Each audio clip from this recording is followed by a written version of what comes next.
Hello and welcome to Middle East Insider.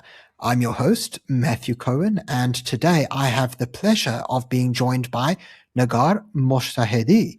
Negar, thank you so much for joining me today. How are you? Pleasure. Thank you, Matthew, for having me. Things are crazy right now.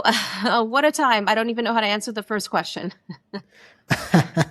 Now, of course, in fact, I wouldn't even be surprised if some new updates come through even as we're talking right now. So I don't blame you for feeling a bit overwhelmed. Same here. And yeah, just to fill in everybody who might not know who you are, of course, you are a journalist at Iran International. You also host the podcast Eye on Iran. And so for anybody who might not have known what we were referring to before, of course, this discussion is about getting your expertise on the subject matter and really helping us understand what's going on. So before we jump right in, I just thought it best for us to lay the groundwork so everybody knows where we are at the time of recording this video. So we saw how US President Donald Trump announced on Saturday that the final aspects of the deal between the US and Iran were being confirmed. Fox News did cite some officials saying that the groundwork for the deal's framework was pretty much 95% complete. But then we've also seen a lot of public figures criticizing the move. I mean, from the Republican Party of Donald Trump, we've seen Ted Cruz and Lindsey Graham express their concerns. Of course, the chief of staff of exiled Crown Prince of Iran, Reza Pahlavi, also spoke out. And so what I'd like to know from you, Negar, is do you believe that a deal with Iran could be conducted in good faith, or is the Trump administration maybe making a miscalculation here? You know, it's interesting. So when the news first came out, we didn't know much. We were just hearing, like you said, some sort of deal. And people inside Iran felt physically ill with just even this news coming out, because did people put their lives at stake? You know, when President Donald Trump had tweeted, help is on the way, take your institutions, freedom is near, things like that. I'm paraphrasing. Did they do that so that the US and Iran could come to some sort of nuclear deal? No. The Iranians don't care for ballistic missiles or the nuclear weapon. They just want to live a happy, normal life like you and me. But then more news started to trickle in. And the more that I'm hearing about what all of this is about, nothing is really as it seems. I think Donald Trump is actually flipping the script here. And he's employing the tactic that the Iranians have been using against the Americans this whole time, that negotiations were done as a form of, a stalling tactic. And I think Donald Trump is now doing the exact same thing that the Iranians are doing to them now to the Iranian regime. I think Donald Trump is just stalling here. I don't even think this is really a deal. It's more of a memorandum of understanding, an MOU, and it would only lead to, it's not finished until it's finished. And even if we get to that point, it would just kind of give us an extension of what we already have, which is a ceasefire, and for negotiations to happen during that period of time. So it's not really a deal per se. And I don't even think that we're going to get to that point, especially after today. Donald Trump this morning had posted on Truth Social or on social media that it was, in fact, a lot of the Arab Gulf countries that want him to come to this deal. And he said, well, listen, if you want me to do that, I want something from you. I want you to now, these additional Arab countries to sign on to the Abraham Accords. And already Saudi Arabia is saying, we're not going to do that until there's some sort of resolution and path forward for the Palestinian people. So it's interesting that Donald Trump put something out there that he knew is not basically achievable right now, almost as some sort of loophole to get out of this deal at some point. Right. That is a very interesting perspective, actually, Negar, because I feel like, firstly, not a lot of people are thinking in that way. And secondly, it kind of is a repeat, history repeating itself, because we did see, of course, how Trump this whole time seems to have been approaching it with this sort of a strategy, where, of course, it's sort of like, we're going to have a deal, we're going to have a deal. And then next minute backtracking and saying, everybody, we're going to arm the people, revolution's coming, and then kind of going back to the table The Iranian regime again. has met their match. Really. I think you're right about that. And of course, while you're somebody who obviously is very observant and you've picked up this pattern, a lot of people are quite upset. And understandably, we saw how Reza Pahlavi, the exile crown prince himself, actually did express his frustration. I was watching an address that he had, a public address, and he seemed very frustrated with Trump and his conduct at the moment. And he basically was upset, saying that he doesn't like how he seems to be conveying mixed signals. And I quote, "It's confusing the hell out of everyone." And then Reza also said that the Iranian people would be able to carry out a regime change on their own, and that it wouldn't necessarily require foreign boots on the ground. So my question with all of this in mind, Negar, is, do you believe that there is a chance that there could be an uprising, regardless of whether or not a deal is reached? There's always a chance. I mean, we already see that actually there were some small pockets of protests happening in Iran as late as yesterday, actually. So there's always a chance. And the biggest thing, or the biggest possibility that the Iranian people have, is for the Iranian regime to break from within. So even this idea of some sort of memorandum of understanding, some sort of extension of the ceasefire, may cause more internal strife within the regime, which would be a benefit to the Iranian people. And it would lead to less bloodshed. It would lead to less, like you mentioned, foreign intervention or boots on the ground if the regime itself is able to unravel from within. So already we're seeing the hardliners coming out and saying, I've got Zolgard, who's the secretary of the Supreme National Security Council, just recently posted online that the Iranian regime will not retreat. So kind of saying the exact opposite of what members of the government like Pezeshkian, the president, are saying in public. So when you have these two different sides within their own regime fighting with each other, that's going to, again, be a pathway that would allow for the Iranian people. And then hopefully we would start to see some defections within the IRGC or the military. So it is possible. I don't know how likely it is right now, but it's definitely within the realm of possibility. Okay. I mean, it's very interesting to hear that. As you said, there have been some protests, because we just don't hear it, especially not from the Western media, and then especially not from the likes of Al Jazeera and all Definitely of those. not. But yeah, it's a real problem. But given this whole media vacuum, I've got to ask, the most recent developments you're speaking about, Negar, are they sort of on this? Are they sort of coming from what we saw in January? Or is it a sort of unrelated kind of a protest? And I guess the other question is, how big are we talking? Quite big right now. They're just kind of protesting, the terrible living conditions, but it's something that could quickly spread. However, based on what happened on January 8th and 9th, I think people are thinking twice about protesting, because what did they do? They just killed them. They were met with military grade weapons. I mean, people were killed in the tens of thousands, and the trauma is still there. So you're going to have to give people some time. It's only been, a couple of months, right? Or a few months, I should say. When you think about what has transpired since January, you've got the biggest massacre in the world's modern history. Then you had an internet blackout, a complete internet shutdown, which has been, again, the biggest in modern history. And then you had a war.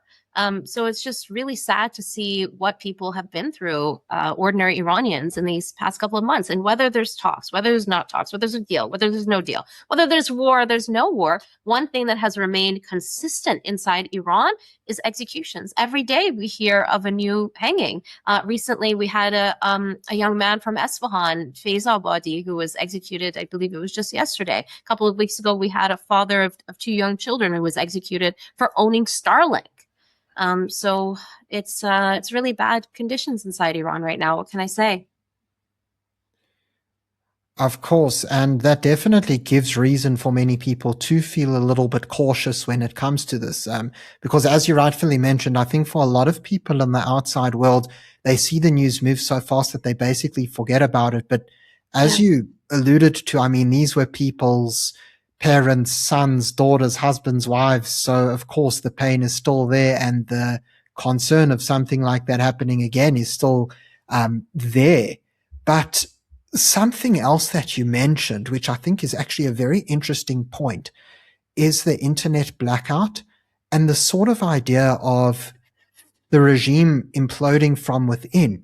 Because as we've seen, actually, I saw of this morning the internet blackout, as you explained, it's reached its 87th day. So, I mean, it's the longest blackout in history, which of course you mentioned. But in addition to that, we've also seen the US blockade on the Strait of Hormuz continue to be imposed up until present. And according to Trump's most recent statements, that blockade will only be lifted if and when an actual deal is signed and all the conditions are actually agreed upon.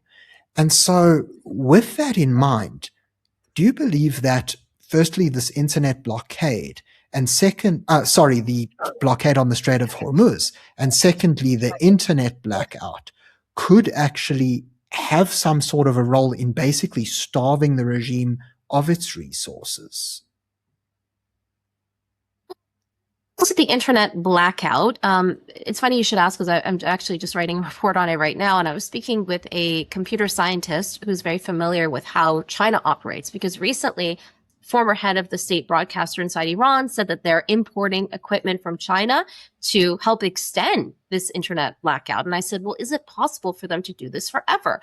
And they go, well, economically it is technically feasible. But in terms of the politics and the economics, like you're alluding to right now, is it possible?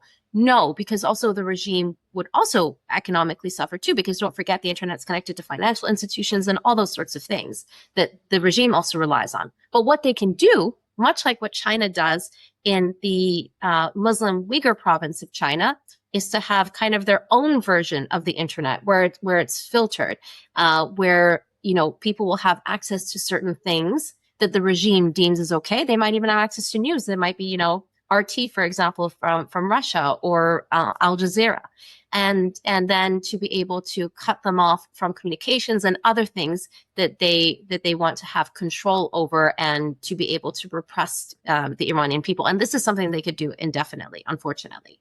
And they've acquired the technology for it. Of course, they don't have as much technology as, because in China, all that kind of stuff is homegrown, right? With like Huawei and those sorts of systems that Iran doesn't have, but they are able to rely on it through the imports coming from their partners like China and like Russia, for example. So there is a kind of limited version that they could continue with that would hurt the people, unfortunately. And when it comes to the blockade now, they're proposing some sort of environmental and protection fee, which is basically their way of enacting a toll, right? And they're claiming that it's not a toll, but they're trying to benefit economically from it. The Iranian regime is incredibly good at evading sanctions, and they're great at being able to benefit from a crisis. So they always find some sort of way to make money off of it. So it depends on, which side is going to give in first, right? Because both sides do suffer to a certain extent. But the problem when you're up against an authoritarian regime is that they're not accountable to their own people. They don't care that, middle-class people inside of Iran right now can't afford chicken. They don't care for that. But unfortunately, Donald Trump and his party are going to care when it comes to November and the midterm elections. That is quite an eye-opening thing to hear, because, I mean, to a certain extent, it almost sounds as if Iran, or rather the Islamic regime, are the ones who don't really have a time constraint. Whereas No, they don't. the Trump Whereas the Trump administration, I guess, does, especially because after the midterms, I mean, even if they have a resounding victory in the midterms, he is only a 4-year president. So Yes, it's exactly. actually quite strange to hear that. But something that you mentioned, especially on the internet side, which was really eye-opening to me, Nagar, is the sort of importing of the Chinese technology. And I think it's so great that you're speaking about that, because I actually myself was doing an investigation, because at the moment I'm in South Africa, and MTN Irancell is, of course, I know owned exactly for, about that. yeah, yeah. And it's just horrifying to see how MTN has basically been complicit in this entire thing. They'll say things like, oh, we didn't know. Oh, the IRGC or the Iranian government decided to change our chief executive. We weren't expecting it. But it's like, Hmm. do we really believe that you had 49% stake in there and you didn't know what was going on? It And your just, current president signed on to that. yeah. Yeah. he was chairman at a point. He Yes, was at the chairman time. of the organization. So it's Yeah. just chilling to hear this. So yeah, I'm just glad that you brought it up, and it's good that you're investigating this further, because it's just shocking to see how, especially in places like South Africa, which is an open democracy, people just don't talk about it enough, and they're just sweeping it under the rug because I guess it's just an inconvenient truth, you know. Yeah, So exactly. I think if Turkcell hadn't filed that lawsuit, if all those lawsuits happening right now in the United States, that news may not have come out. of course, of course not. And Nagar, speaking about the sort of South Africa Iran connection, it's a really interesting thing, because even as one would expect that, the IRGC and the regime are focused on the war with the US and Israel, it seems that they still have time to divert to their activities abroad around the world. I mean, just in recent days, we saw how in South Africa, for example, seeing as we were speaking about that, they've been hosting officials at the Iranian embassy in Pretoria, which is the country's capital. They even had university lectures at the University of Pretoria in political science classes. And then, even if we look at certain of the other countries, I mean, in the UAE, we saw a terror cell being foiled. Apparently, those operatives were looking to basically influence Emirati youth and bring them to their side. And then, of course, we saw certain terror plots foiled in Azerbaijan. So I guess my big question now, Nagar, just referring to all these incidents, is why do you think it is that the current regime has such an interest in these foreign activities at a time when you'd think that they just don't have the bandwidth to handle all of it? I mean, what is their interest in these places like South Africa and the UAE and others? Well, UAE is a country that they use for sanctions evasions hub, and the Iranian regime is basically very talented when it comes to creating terrorism around the world. I mean, they're the number one state sponsor of terror. In addition to what you mentioned in Azerbaijan, there was also, of course, the terror attacks in London against the Jewish community there. We had the stabbing at very public stabbing in broad daylight at a bus stop, linked to some now group called Hayu, I believe it's pronounced, Hayu, which is a new terrorist group that emerged timing wise coming out of this Iran-Israel-US war that is somehow linked and tied to the Iranian regime. And right now, around the world, the Iranian regime actually hires a lot of young people to carry out their attacks, and they're meeting them on the web. In some cases, they're providing bitcoins and things like that. And they're not experienced. A lot of these individuals are not experienced because they are children, but the Iranian regime figures, they're cheap. If it works, it works. If it doesn't, then one tactic that they like to use against, local policing forces is to overwhelm them, right?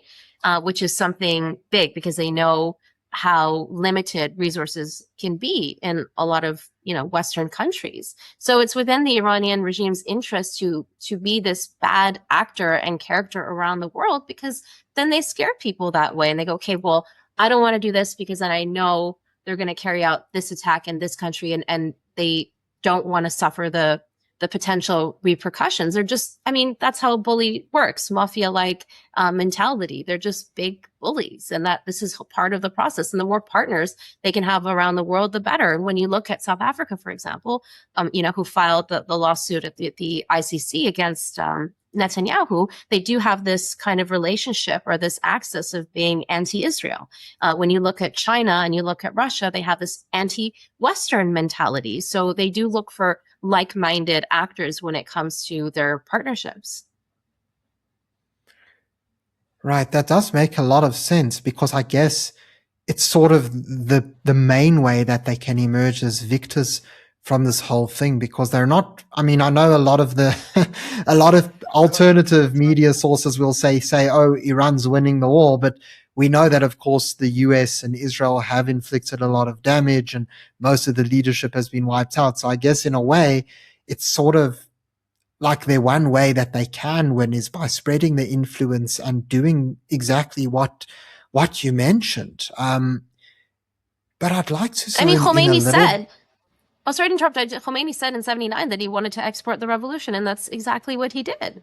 I mean, look at all the campus protests that you see in the United States and in Canada and a lot of Western countries, and the chaos and divisions, right? They're the experts at dividing society, like Vladimir Putin and the Russians. So this is something that they're good at, and this is their playbook. This is something they said they would do. They're very open about it, and they've done it. Precisely. So now that we've taken a look at the sort of global geopolitics, I actually wanted to zone in a little bit on Iran and just what's going on locally. I mean, I've watched quite a few of your different interviews, and of course, you're somebody who is of Iranian heritage, and you know people from there, your family's from there, you know people who are there now. And so I really wanted to get an idea, Negar, of the people that you have been able to speak to, or even contacts of yours have been able to speak to. What is the mood on the ground right now? How are people feeling about the current conflicts and everything that's going on? It's horrible. I mean, it's so sad. People are caught between two different worlds. This life that they had before January 8th and 9th, which they cannot go back to. Nobody normal can go back to their lives after what they witnessed. I mean, these protests erupted in every single province in Iran, across all different age groups and socioeconomic and ethnic groups. And everybody knows somebody who's been killed or traumatized or affected in some form or fashion. But a lot of people who weren't killed, for example, lost their jobs for being part of the protest. People who worked at banks and kind of like state institutions and things like that can't go back to work. What are they going to do? And they can't look forward also to a future that they would like to have, but doesn't seem to be within reach. So they're stuck in the middle, and it's a very depressing mood right now, and they don't know what to do. So a lot of people who were very hopeful, I mean, President Donald Trump gave them something that no other president or world leader has ever done. He said, take over your institutions. We are with you. We back you up. That was the first time they've ever heard it. They had a lot of energy, and they believed when he said that help was on the way and that there's going to be some sort of change. And unfortunately, that didn't happen because, when people within the Trump administration call this a new regime because it's different people per se, at least in the lead, it's not really. I mean, it's the same institutions, it's the same system. You've got people like Vahidi that are still there from the IRGC, even this Moshe Khamenei, wherever he is. I mean, he's the same as his father, essentially, maybe even a little bit worse in some ways, because now this whole system has been decentralized. Whereas before, the buck stopped with Khamenei Sr., so you knew what was going to happen. And now you just don't know who's in charge in Iran at the moment. The economy is really bad. As I said, people can't even afford meat, who are middle class, well-off people. And so people are just thinking of their exit plan right now. Before they were thinking of revolution and change. And now that idea, unfortunately, that hope has faded, and life is very, very difficult. They just don't know what to do. We spoke to this one man who opened up a coffee shop a few months before any of this happened. He was doing really well. Then he closed his coffee shop in solidarity with the protesters. But after a while, it's like, how long do you keep it closed, right? At one point, you have to be able to live your life too. And so he reopened it, but now people don't have the money to come and enjoy, a cafe au lait or whatever it is. And so now he's selling off his furniture, and he's thinking about moving to Armenia and Turkey with his wife and his child to start his life all over again. That's the situation across the board right now. On top of that, add in, water scarcity and the pollution and not knowing if there's going to be military strikes, next week or the week after. It's really tough. Of course, that sounds incredibly difficult, and it really is something quite shocking to hear, especially about the January 8th and 9th protests. And it's something that I'd say resonates very much with me and a lot of people I know, because just thinking back to the October 7th attacks, so I was actually on the ground in Israel at the time, and it's very true what you said, life before the attack, same within Iran, completely different to life after, and you can just never go back. So yeah, it's just very chilling to hear this exact thing happening in Iran as well. But just as a point of interest, because of course we do still hear a lot of the calls from Reza Pahlavi, and I heard the leader of the Conservative Party in Iran, I can't remember his name, but I've heard basically a few different of these sort of political activists speak out and claim that there is still a chance of revolution, that there might still be an appetite. Is this something that you have heard of, or is it really just a case of people basically doing, as you said, crafting that exit plan? It's always an appetite. This is what people want, but that's very different than the reality of what people are experiencing right now. So again, there's always that fire, and it's just a matter of sparking it again. But at this point, there's no spark, if you will. I understand. Well, Negar, thank you very much for joining me this evening. I definitely found this chat incredibly enlightening, and I hope that everybody at home watching felt the same way. And for those who perhaps really enjoyed it and want to hear more and follow your work, where can people follow you? That'd be great. They can watch my podcast, Eye for Iran, which is on YouTube. If you just type in Eye for Iran or go under Iran International's YouTube site. You can also look up my articles as well on iranintl.com/en. And also I should mention, if you want to listen to the podcast, it's on every podcast platform. Great. Well, I'll definitely be following along, and I hope that everybody watching this does exactly the same. Negar, thank you so much for your time. I appreciate it. Thank you for having me. I really appreciate it too. My pleasure. Well, thank you everybody for tuning into this episode. If you enjoyed it, please remember to check out more of Negar's work, as she mentioned, and subscribe to this channel and like the video for more content. Until next time, I'm Matthew Cohen, and this is Middle East Insider.